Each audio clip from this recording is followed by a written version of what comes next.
Hello ভাই brother, কি অবস্থা সবার? কেমন আছেন আপনারা? আশা করি সকলে ভালো আছেন। তো আজকে একটা ছোটোখাটো রাইড দেওয়ার জন্য বের হয়ে গেছি।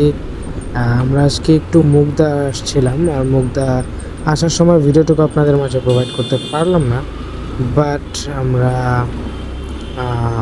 থেকে আসার সময় আমরা ভিডিওটা আপনাদের জন্য শেয়ার করতে পারতেছি। তো এখন আমরা আছি হচ্ছে সিপাহীবাগের মোড়টা দিয়ে, মানে কোরআনের দিকে আর কি। আর ভাই আমি একটা কথা বলবো আপনাদের, যে এই যে আমি বাইকটা চালাইতেছি এফজেড, এই বাইকটার ব্যালেন্সিংটা জোস, আমি এটা বলতে পারি। ব্যালেন্সিংটা জোস, আর ব্রেকিংটা তো বললামই না এত জোস। বাট এই বাইকটা যে টান, ভাই টান নিয়ে আমি আর কোনো কথা বললাম না। যদি ফুল পিক আপ দিয়ে দিই তাও ওটা টান উঠতে প্রায় 5 থেকে 10 সেকেন্ড সময় লাগে। মানে এক গিয়ারে যদি পুরোপুরি পিক আপ দিয়ে দিই তাহলে সাথে সাথে টান উঠে যায়। বাট যখন আমি 2 গিয়ারে দিই তখন মানে অনেক কষ্ট হয় এটা উঠতে। মানে কি বলবো, টানের ক্ষেত্রে এই বাইক না, এই বাইক হচ্ছে শান্তশিষ্ট বাইক। আর এক্স ব্লেডের কথা বললাম না, এক্স ব্লেড হচ্ছে বেস্ট একটা বাইক, কারণ সেই বাইকটা যখন আমি টান দিই ওরে ভাই রেডি পিক আপ লাগে আমার কাছে, পুরো টান দেওয়ার সাথে সাথে দৌড়। আজকে এই জায়গায় গাড়িগুলো একটু বেশি দেখা যাইতেছে, আর এই মোড়টার ভিতরে সাধারণত একটা পুলিশ দাঁড়ায় থাকে আর কি, বাট আজকে সম্ভবত নাই।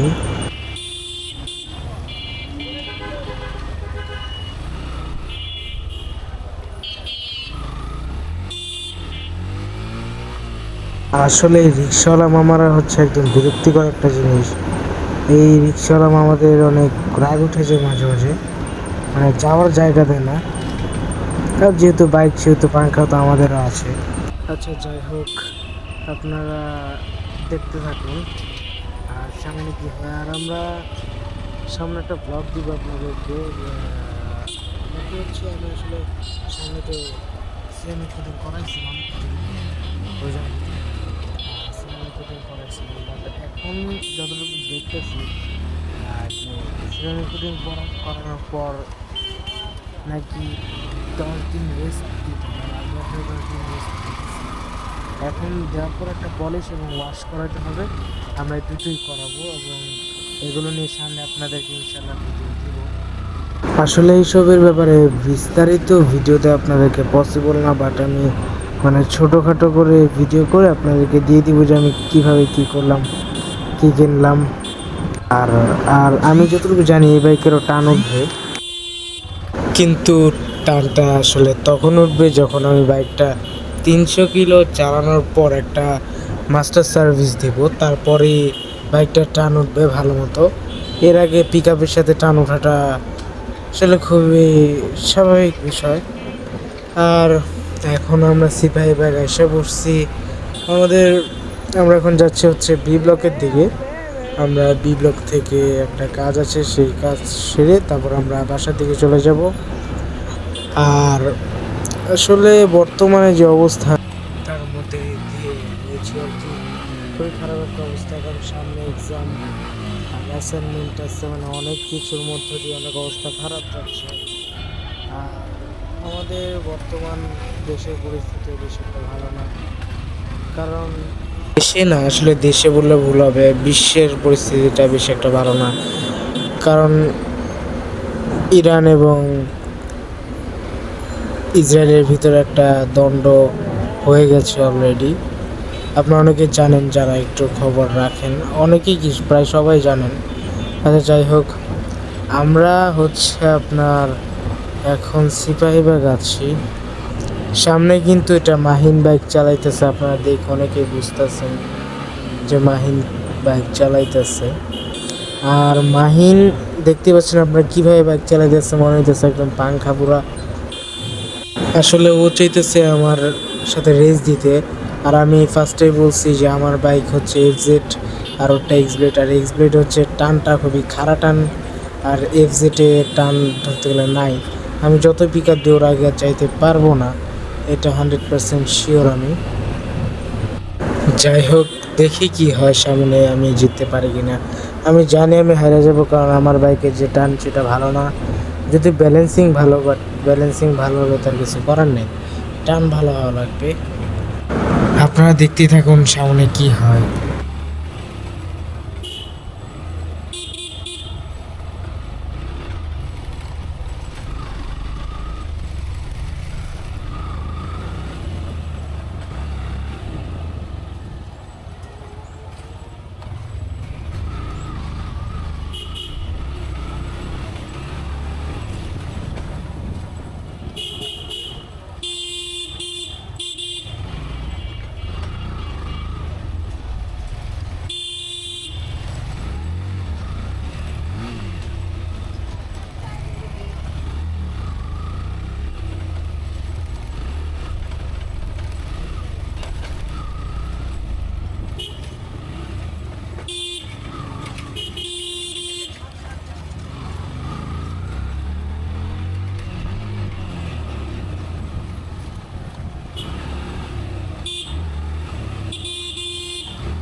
ওরে বাপরে, সামনে দিয়ে মামারা দাঁড়ায় রয়েছে আর মামাদের গাড়ির জায়গায়।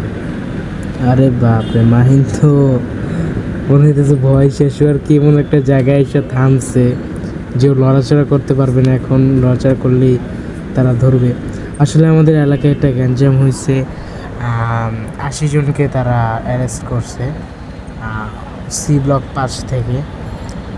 আর তারপর ওনারা আর কি খোঁজ নিতেছে আরও মানুষজনের, যে কারাই গ্যাঞ্জামে ছিল আর কি, মারামারি করছে।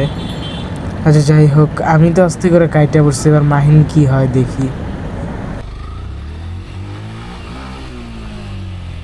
আচ্ছা যাই হোক, আজকের ব্লগ ছিল এ পর্যন্তই। সবাই ভালো থাকবেন, সুস্থ থাকবেন। তো টাটা, নেক্সট টাইম দেখা হবে অতি শীঘ্রই ব্রাদার।